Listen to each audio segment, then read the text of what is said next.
Up until very recently, if you changed any of the conditions of a reservation that would affect the rate, this message would appear when you hit save, asking if you wanted to recalculate the rate.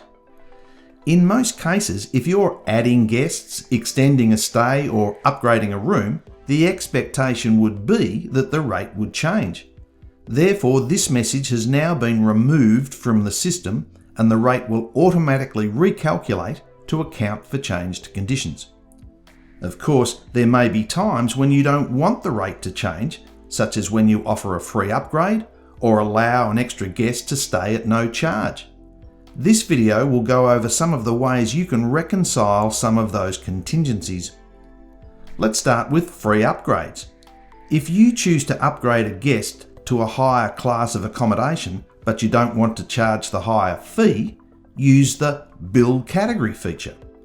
In this example, I'm upgrading the guest from a budget room to a deluxe suite, but I'll change the bill category to budget room. So now the guest will occupy the deluxe suite, but RMS will bill as if they were staying in a budget room. You may even require that the user give a reason for providing the upgrade.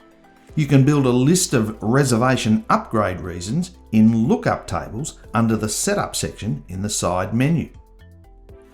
Of course, reservation-wide changes can be made to rectify an unwanted recalculation of the rate, such as altering the rate type, applying a discount, or if you must, adjusting the base rate, although I highly recommend not doing the latter. Once overridden, the stay could be extended indefinitely and the rate would never change. For the purpose of what we are discussing today, the best option is to take advantage of the total rate utility. This screen has a myriad of features and might seem a little overwhelming at first glance, so I'll just go over some basic functions by working through some examples. Reduce nights. Say a reservation was reduced by a night, but you're not offering a refund. When you save the reservation, RMS will recalculate the rate and issue a credit on the account.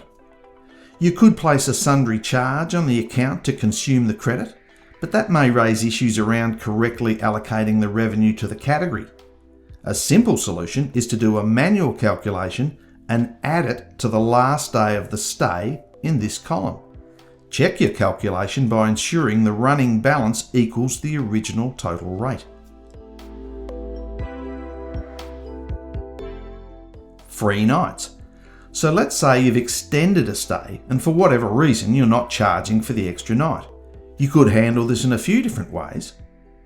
Back in the total rate screen, you could change the rate type to an FOC rate, free of charge, apply a 100% discount to the free nights,